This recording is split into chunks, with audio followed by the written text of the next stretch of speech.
Hi guys, welcome back to the Butterfly Effect podcast, and today we are going to be reviewing the interactive game book, The Traitors, which Jack and I both have.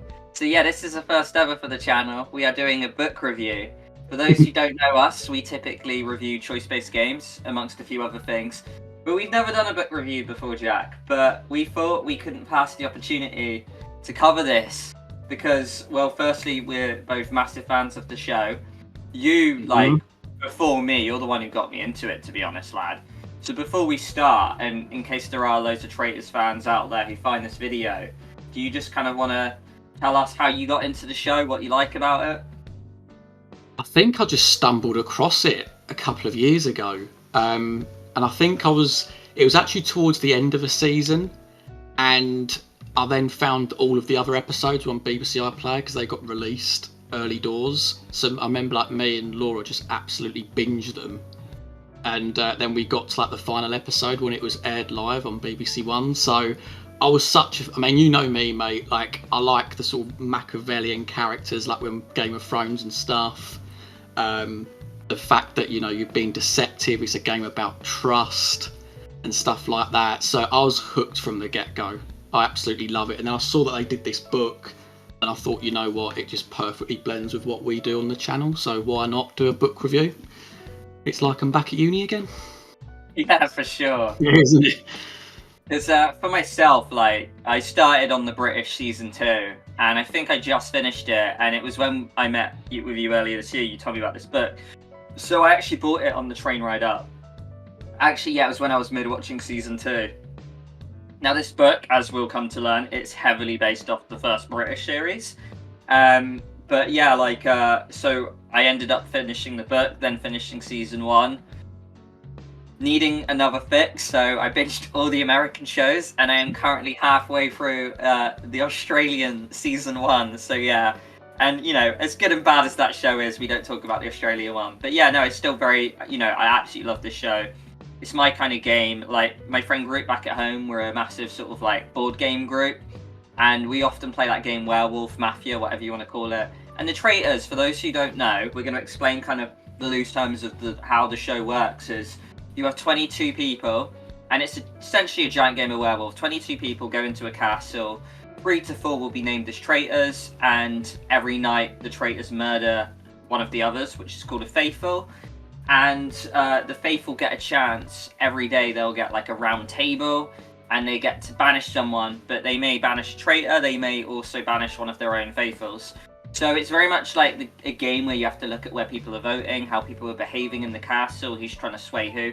There's a lot of psychology, and I think that's why I love the show so much. You learn so much about people, human psychology, how to catch lying. And I think, in today where, today's sort of society where there's scammers and hackers and just so much things about it, it's actually quite privy and good to kind of look at this show and then see what makes people tick and how to read people, because you really think you know someone until you watch the show, and then you can completely be fooled. And you see these big lawyers that go on there and get it completely wrong, even policemen and stuff. So it's just so interesting to see how this how the show works. But regardless, we are here to talk about the book.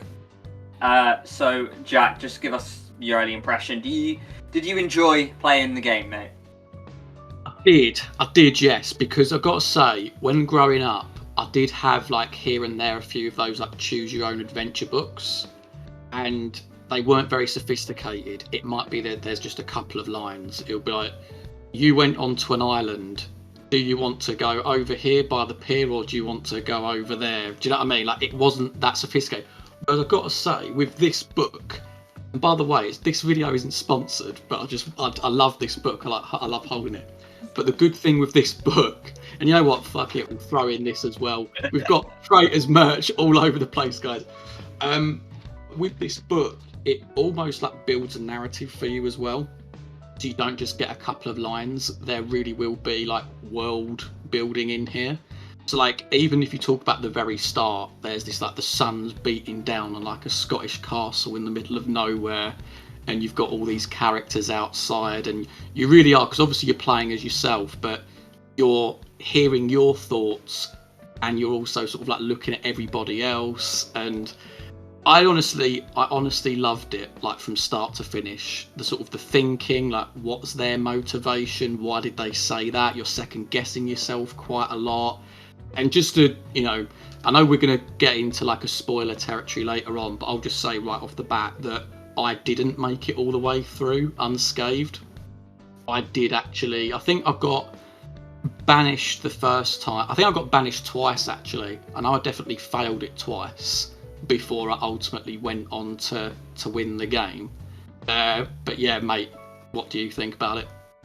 Yeah, I love it. To echo what you said, I also had some of those books when I was a kid. I think there was those Goosebumps like books, but then there was a book series from them called Give Yourself Goosebumps. And yeah, very much like the branching and the sophistication, you know, wasn't there. It's a kid's book, you know, so it was very much like, you want to go left or right, you say I want to go left, and then you get one page where it's like, oh yeah, you died, go back a page. And it was very much like if you died, it would just set you back. This one is a lot more sophisticated, so if you are interested in buying this book, I will tell you that I recommend maybe, like, if you get to a key choice, bringing a bookmark with you, because you know, funny enough, like on my first playthrough, I made it the whole way. I don't know how I managed it. I read it up to brush up for this video yesterday, and I got murdered, and I went back to a major choice, and then it turns out there was two like choices that get you murdered. So I had to go back another page, and because I lost track of which page it was, because it is your typical, if you want to do option A, go to page 151. If you want to do option B, go to page 43. So you often like have to like keep note of like what the pages are, and because I found a double death choice, I had to go back another page. So I had to go back to the start of the book and find out where the days are, and then I had to basically like start the whole day again. Oh, actually, if you die, it tells you where to start. So I had to go through a bunch of choices, through a mission to get to the end where I got murdered. And whether that's a pitfall or not, I don't know. It's just kind of the way the book's designed. But yeah, no, like very good. If you're, you know, like if you're fans of the channel and you like games like Until Dawn, Life is Strange, and you fancy translating that whole choice narrative into a book, I really recommend it. Even if you don't know the show or like the game Werewolves, it is actually such a good read. It's really fun. You don't really have to like. I completed it in a day yesterday, so like if you're just looking for a different challenge, I honestly recommend it. I had a lot of fun with it, and I don't necessarily think you really need to be a fan of the show to have fun with it. I don't know if that's accurate. No, I don't think it. And like you say, it's like the perfect sort of cozy afternoon read. It's not too heavy. It engages your brain a little bit because you're really sort of, and that's the great thing. Like speaking for me, who loves sort of murder mysteries and like detective fiction and that, is it's an opportunity for you to become a bit of a detective, isn't it? You're going in there, whether you're a faithful or because. You know, naturally, if you've seen the show, there is going to be an opportunity where you can become a traitor. So you start off as a faithful and you can become a traitor, but especially in those early stages, you can really play detective mode, and you're like looking at everyone and you're thinking, okay, when you get a certain choice, you're like, I'm going to follow up and like speak to this person because I'm a little bit suspicious of them. I want to see what information they've got. But equally, it can then flip when you're a traitor. Then thinking, okay, I've got to play my cards close to my chest. I've got to almost nudge conversations along, but do it in such a way that doesn't make me look suspicious, so that when it comes to the round table, you don't get banished. So there's so much like psychological stuff going on, and yeah, I'm just a sucker for that sort of thing. So yeah, it was a very, very worthy £20. Yeah, I'm actually getting W. Smith for a tenner, so I lucked out there to be honest. Yeah. It was on the way up to see you, so yeah, like it was such a good read. Like I had a train journey to kill, and I got a massive chunk of the book done, you know. And yeah, like honestly, I mentioned how I read it a second time. A lot of replay value, because when you replay it, you know who the traitors are, and you know what to look out for, and then you look at a few breadcrumbs that were left that you neglected on your first read. And it's very interesting, and there's different options you can take, different paths, you know. So yeah, there's a bit of replay value in it, and yeah, I'm sure I'm gonna forget a bunch of stuff, and I'll probably pick up the game in a year or two and then play again. And you know, it's just as much good we're covering this video, because obviously I don't know when this video will come out, but you know, the British and American season 3 is just around the corner at the start of January. So yeah, like you know, it hypes me up even more to watch that. So before we get into spoiler territory, I just kind of want to cover like, if you're wondering if it replicates the show, if you're maybe worried that it's a book, it's not going to come close to that show sentiment. I just kind of like, want to put in there that, I think it does. Like, I think the book does a really good job of, as you said, it paints that scenario that you're in the castle. It'll present all these random people from like different ages, different walks of life, like the show does. And as Jack mentioned, you will start the book as a faithful by default. But it does a really good job of like making you feel nervous. There's like immediately one character who writes everything down, looks at you, pierces like a hole through you, and you're feeling really nervous, as I imagine you would as a faithful, scared to say the wrong thing to make you look suspicious. And there's a lot of dialogue options like, oh, do you want to like keep talking and reel the room in, or do you want to like, maybe like quiet down a bit because it might make you a target. And there are times where, you do have to watch out. If you talk too much, it can bite you in the bum. If you don't say enough, it probably can as well. So yeah, like, and I don't know about you, mate, but the round tables, I felt weirdly nervous when I was reading them, and I felt that the book did such a good job of making me feel nervous as you would at a round table. It does, because the thing is that it does follow the format of the show in that you go down to breakfast, there's a bit of chit chat, you get to see what everyone's thinking, you then typically have a mission, and then maybe after the mission there's a bit of chit chat where again there's choices where you can go to X or Y person. And I feel like sometimes a lot of those choices, I know this is sort of a slight spoiler, but it might not necessarily relate to the round table, but that is perhaps why the round table is so nervous, because you know that what you do at the round table is critical. Like, if you say the wrong thing, or sometimes just not saying something at all, it can then bring suspicion your way, and then you can get banished, or it could then maybe backfire and you ultimately get murdered in the next round of murdering. So, no, I feel honestly, whoever did it, I'm trying to look up their name now. Alan Connor, it says. Alan Connor. Yeah, well done, Alan. It was a very good job. Yeah. Big up, Alan. Yeah.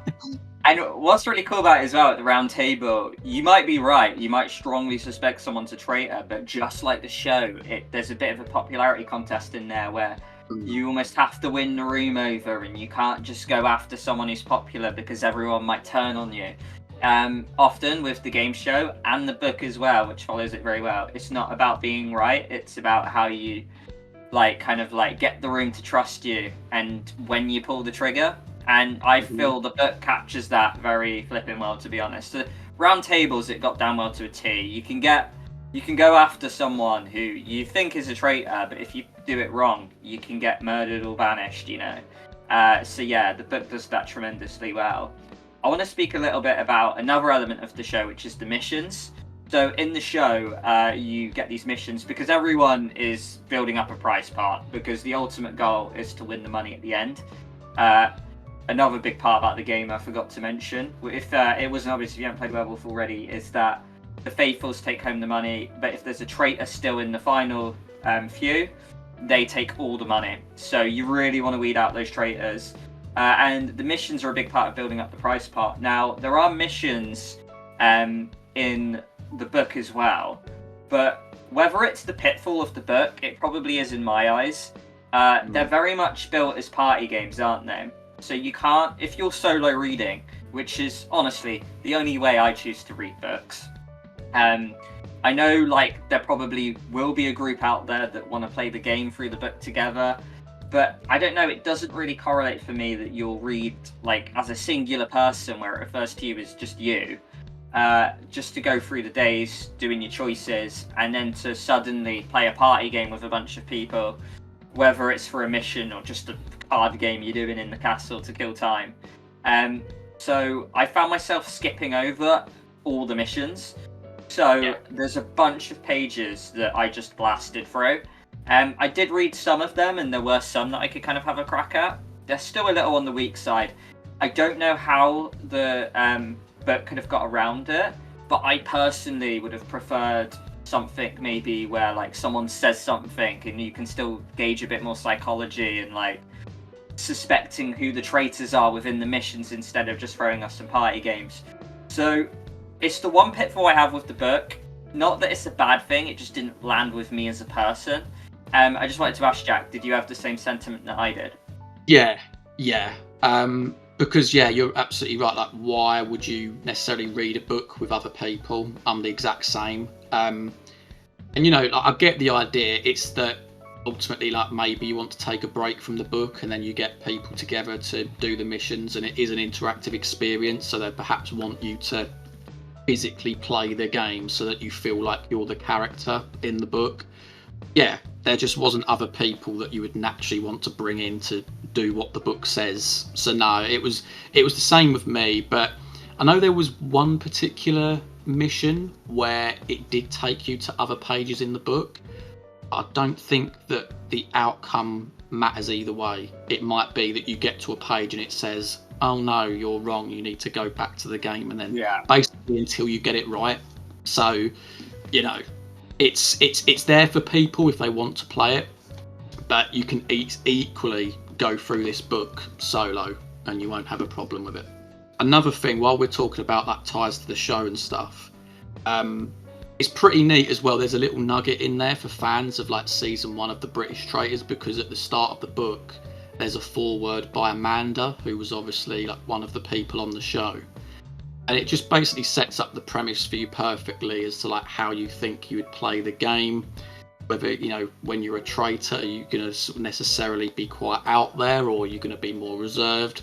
Similar to when you're a faithful as well, because naturally people can latch onto things, and the whole herd mentality thing can come into the game later on. But yeah, just again, as like a little sort of service thing to fans, I thought that was a neat touch to get the book going. Yeah, no, I agree. And I remember because like Amanda is a traitor from season 1, and I hadn't seen season 1 yet, so I was like, right, well, I know that when I start season 1, Amanda's going to be a traitor, and I was like, oh yeah, that Welsh lady, you're going to be a traitor, I don't trust you. But yeah, no, very interesting. Is there anything to mention, lad, before we end the video for the spoiler free people who want to pick up the book and don't want to know names and what happens in the nitty gritty? Don't think so, mate. So I think, honestly, guys, if this is the if you want to avoid spoilers, if you've not got the book, then I'd suggest that perhaps you leave the video now. Hopefully we've convinced you, because like I say, it is a really good book. So do definitely get it if you're a choose your own adventure fan or Traitors fan, or both. But yeah. And when you do finish it, come back for this bit of the video. So Jack, obviously, as we mentioned, you have to be a faithful, and I don't know. I guess some people might feel a bit aggrieved that like it forces you to be a faithful, but again, though, I think it works because you get the illusion of a choice. It says, do you want to be a traitor or a faithful? I said traitor straight away, and I still became a faithful. Just like the show, though, a lot of people say that. A lot of people go on the show wanting to be a traitor, but only 3 lucky people usually end up getting to be that. And I think it would be a lot for Alan Connor to basically, you'd have to write a whole other like book, and the book would be basically like double as long, basically, maybe even more, because you have to pick who you're gonna probably murder and stuff. So do you like mind that you're basically forced into being a faithful? No, it's like what we've said with choice-based games before, isn't it? It's like realistically there is going to be some linearity to it, because otherwise you're just creating this mammoth thing. And like, I mean, the book is like yay big, right? If you're going to have a whole section where you could be a traitor right from the off, you're going to have to like double or treble that size, which is just not realistic. So no, I didn't mind it. But you do, I think was it like day 9 or day 10, isn't it, that you can then become a traitor? So you do get some sort of like segmentation in the book where you can either be a traitor or a faithful. So I guess it's sort of like finding that balance, which you did. And we might as well jump to that choice before we get into all the characters and what happens.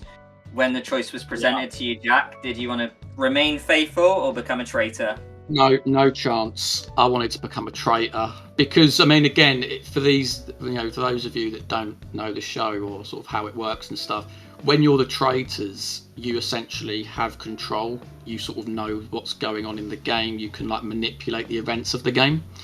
So when that opportunity come, I thought this is a stronger chance of winning for me, because not only can I ultimately murder people when you're, all together in like the conclave, I think it's called, but you've also got the opportunity to start ratting out your fellow traitors as well, because that's a part of the game as well, because potentially if you don't get them, they might get you, and I'm pretty sure that's literally like the tagline of this book as well. So yeah, I thought I'm all in to be a traitor, lad. How about yourself? Yeah, I did as well. Information's power in the game, and I thought as well. Not only did it I knew that I wanted to replay it, and I thought if I want to replay it, maybe I should pick Faithful first, so I don't know who the traitors are.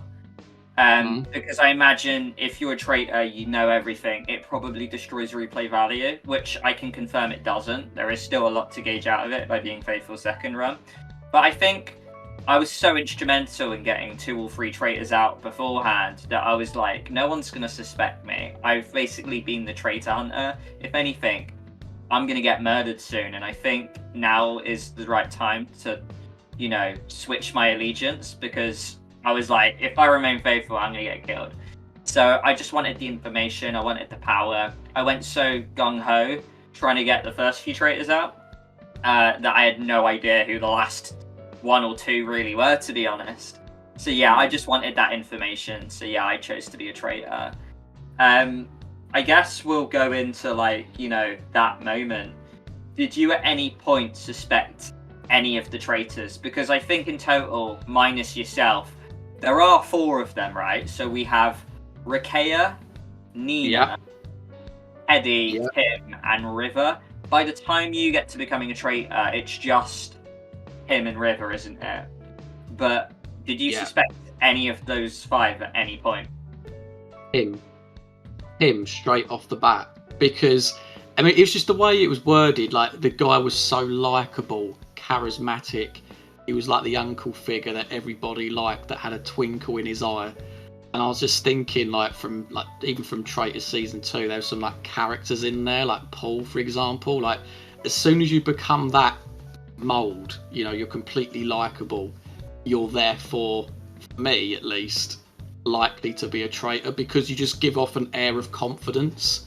And I think that if you're a faithful, you're potentially more nervous, because obviously you're more at risk. You don't know how the game's going to unfold, and you might get banished, you might get murdered. So I did think Tim, and it actually cost me as well. I can't remember what day it was, but there was a point when I could speak up, and I was saying, right, now's my chance to go for Tim and put the spotlight on Tim a bit, because nobody was talking about him. It completely backfired. I then got banished, failed, and had to start the day again. So it's like what you were saying earlier about how you can have information, you can have thoughts, but it's almost timing is key as well. And that's why I think a lot of players almost piggyback in the traitors, because they're scared to voice something, because it can cost them, like it did with me. Yeah, honestly, I didn't suspect him. He comes from the part of the world I'm from, Cornwall, and I was like, no, not you, Tim. That's another reason why I suspected him. yeah, Cornish, he's gotta be, yeah. For me, funny enough, I always suspected Teddy. Guy who was 24, day 1, he points at you, looking at you dead in the eye, I can know who the traitors are. And I was like, you're coming across as confident, and you're just getting rid of Faithful here, and I just didn't suspect the guy. Funny enough, I've rewatched it, and because I've named 5 traitors, we're led to believing someone would have had to have been recruited at some point. And I do actually think it's Teddy, because he's super confident up until a point where recruitment clearly happens, and then he goes quiet all day, and he's just nodding along to people. So I'm just I think that's a telltale sign to get him that his behavior changed. And we were talking about the replay value of finding out who the traitors are and then looking back at them.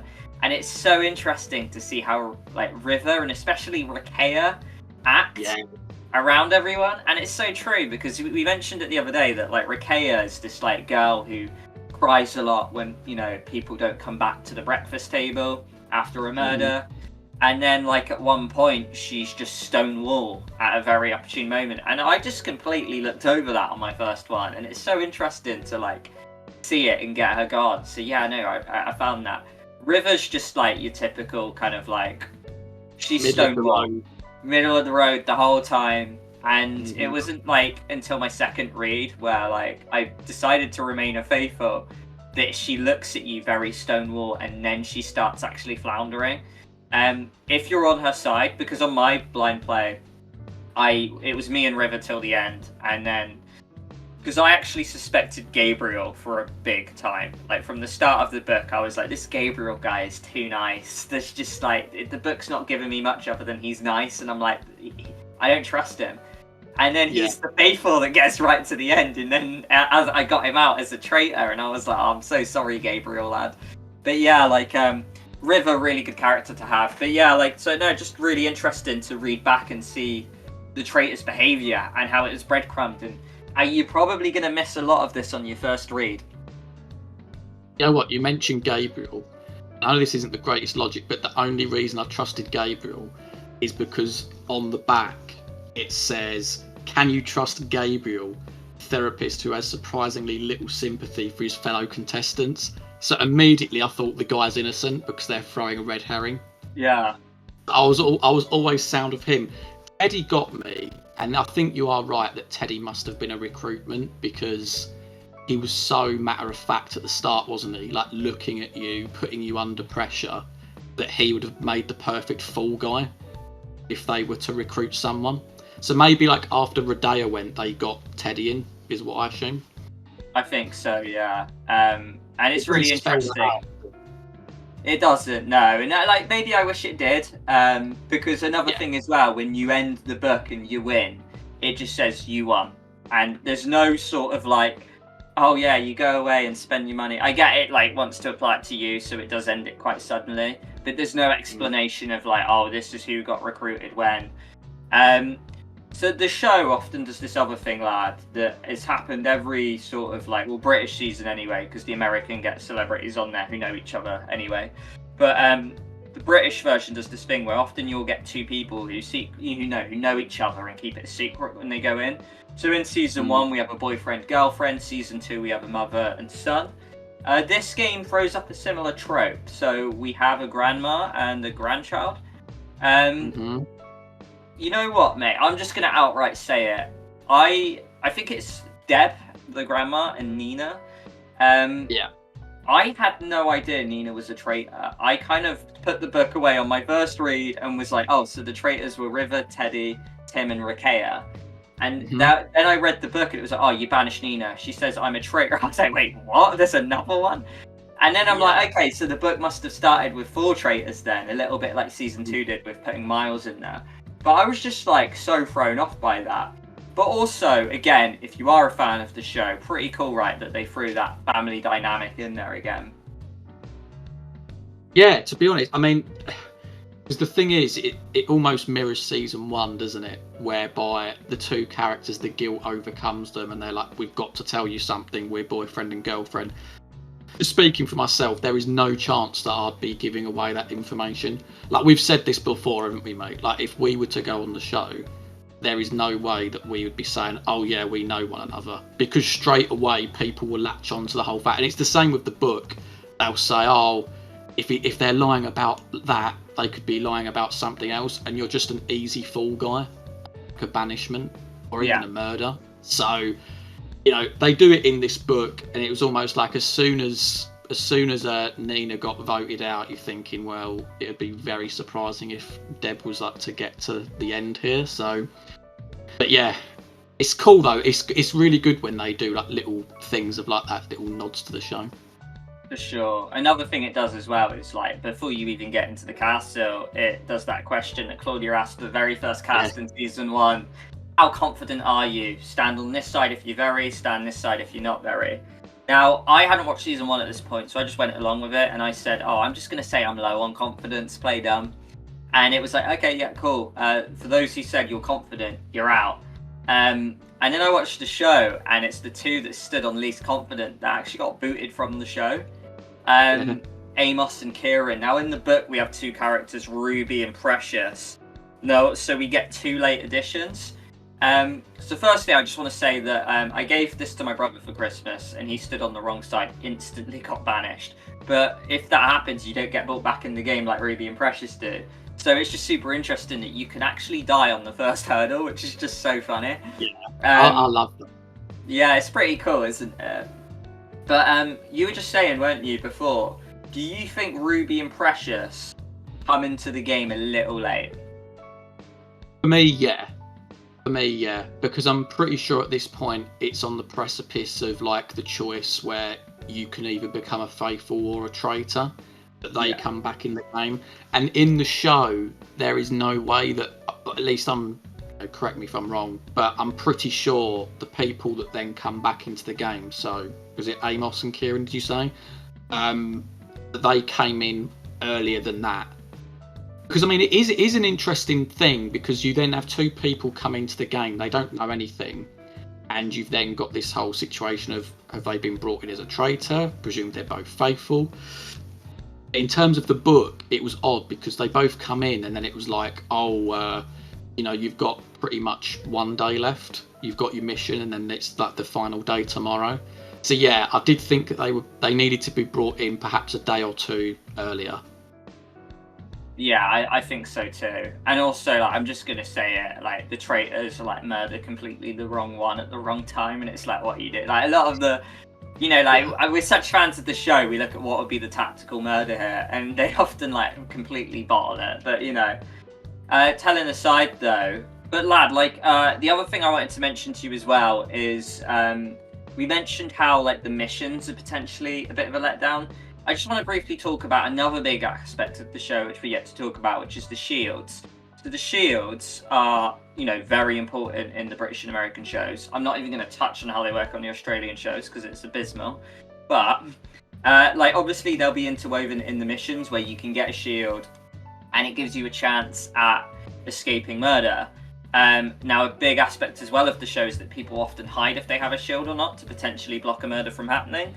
Now, I don't know, it would have been super interesting if the book did something along these lines, and I feel like maybe it could have in certain areas, but often it would just say, oh, you complete the mission, unfortunately you weren't a part of the winning team, and it does that a lot, to the point it doesn't even bring shields in the game. At one point, it just straight up said, oh yeah, you won the challenge, you go to the armory, but unfortunately you didn't get the shield. But nothing ever comes of murdering someone with a shield or doing the psych out stuff. The American season 2 did something really interesting with the shield, and I would have loved if there was a block at one point, but it never really does it. And I just want to ask you, did you wish that the shields got more of a part in this book, or do you think that would have been a tall order? I think in terms of getting the traitors experience, yes. Specifically when, I wouldn't mind it so much the first instance where you're not on the winning team, because you're not going to be on the winning team every time, right? But on the time that you are on the winning team, it would have been good if you got the shield to then see the repercussions of that, because, traitors, if you'll be faithful at the time, you could then potentially get murdered, but then you wouldn't be able to get murdered because you've got the shields. Then that would throw up other things, like has there been a recruitment? But I think it comes back to that point that we said at the start, where it probably wouldn't work because there's just so much legwork in order to write the book in the first place, with the amount of choices there are, like it would be if you started off as a traitor. So I think it was probably sacrificed, mate, because there's just too much else going on. Yeah, for sure, mate. Is there anything to mention before I ask you about how your game really ended? I think I'll bring stuff up about the choices. So obviously you don't necessarily pick this up in a first playthrough, maybe a touch, but certainly in a second read through, it feels like that the choices at the round table were the only ones that were of significance, because even when you're talking at breakfast, and you'll get situations where it'll be Gabriel and Anna have wandered outside to the gardens, you can turn to page 50 to follow them, or it'll be follow River and Tim to the library where you can go and talk to them. It doesn't really matter what you pick. It's almost like a telltale choice. It doesn't really matter what you pick because you're ultimately going to get sent to another page where you encounter another character, and then they sort of give you a rundown of what would have happened in the opposite path, and then usually you go on to a mission. So like I'd say that choices pre-round table are not that key, and maybe like there could have been a couple of instances where the book deviated and made it better, but it's, you know, it's treading old ground. It's like I say, the book would be massive otherwise. Yeah, for sure. The only like choice I can really think of is an interaction which happens with Law, some fitness person, where Greg might stitch you up with like because I think I always do this thing where like at one point this fitness guru is talking to you about like, you know, how many eggs you should have or something, and then I just like was like, I'm done with this conversation, batted her off. And that can actually land you in trouble, where Greg says, oh yeah, that was a bit of a tiring conversation, wasn't it? And then it gets brought up at the round table. And there's this whole element with this character, Greg, who's one of my favourite characters in the book. He's this very, like, based on, like, clumsy guy who lands himself in trouble quite a lot. And at one point, you think the book gears it up, like, he's going to throw you under the bus. And there's a choice that is like, do you say something before he does? And I held my nerve, and then he ended up speaking about something else. And I imagine if I just spoke up and attacked him, it would have made me look fishy. I could have thrown him like a faithful under the bus, or I would have got banished for being suspicious. So that I really like, but I do agree. Other than that, I can only really think of instances where it's like, oh, who are you going to target at the round table tonight that's actually kind of relevant? Otherwise, yeah, it's literally like, do you want to follow these guys to this room, or that guy to that room? And then it would just lead you back to that room anyway, to the point it is slightly linear. And I guess a book, you're not going to be able to have like a big like Until Dawn, Detroit Become Human experience. But yeah, some of the choices are like super linear, more than like, you know, you probably would like. But like, maybe you do need to be a fan of the show to like just appreciate it. But regardless though, it is a fun experience. But yeah, like being a page of this size, of course, guys, don't expect that you're going to get like some crazy experience. There is linearity to it. Yeah, like there are, I'm pretty sure, because I almost checked like the alternative part, I'm pretty sure there are like, you know, a few days where you don't get murdered or banished at all, which is to be expected. You can't be at risk every single day in the thing, but you'd like to think that your choices do necessarily have like some jeopardy to them, I guess. Yeah, and I think that also, you know, like begs the question, and also kind of like does spell it out for you, that like other than yourself, the murders and the banishments are linear. Like you won't see a character like who dies in chapter 1 make it to chapter 8 on your second playthrough, because if it's not you, it's just always going to be the same people. So you always see the same murders, you always see the same banishments, and you will always see the same traitors at the end. Hence why the book is of this size. So yeah, like replay value, you could probably say there isn't much, but still though, I think there is replay value in the fact that there is the invite to become a traitor, and then you can see the game differently and try and finish it as a faithful or traitor. I think that's where the real replay value comes from, but not from experiencing a whole new game. Like that would always remain the same. Yeah. And the thing is that they will make it different as well, because there are some times where it's genuinely a copy and paste in terms of the text that you read.